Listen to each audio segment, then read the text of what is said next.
તો બીજી તરફ નવસારીમાં વરસાદ વચ્ચે ભવ્ય તિરંગા યાત્રાનું આયોજન કરવામાં આવ્યું। મોટી સંખ્યામાં સ્કૂલના બાળકો આ તિરંગા યાત્રામાં જોડાયા। યાત્રાના પ્રસ્થાન સમયે જ વરસાદી ઝાપટું પણ પડ્યું હતું। વરસાદ છતાં પણ બાળકોની દેશભક્તિમાં કોઈ જ વિઘ્ન ના દેખાયું। વરસાદમાં પણ બાળકોએ હાથમાંથી તિરંગો ન છોડ્યો। બાળકો વરસાદની વચ્ચે પણ અડીખમ ઊભા રહ્યા। બાળકોની અદમ્ય દેશભક્તિએ સૌનું ધ્યાન ખેંચ્યું છે। બાળકોની દેશભક્તિ જોઈને સમગ્ર વાતાવરણ પણ તિરંગામય બન્યું।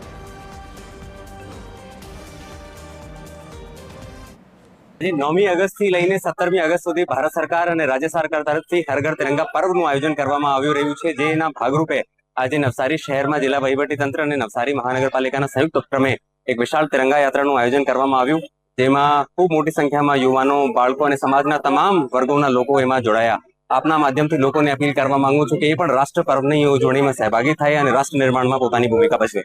ખાસ વ્યક્ત કરે છે કે દેશ પ્રત્યે અને દેશની ભૂમિ પ્રત્યે લોકોમાં કેટલું પ્રેમ છે, કેટલું સન્માન છે।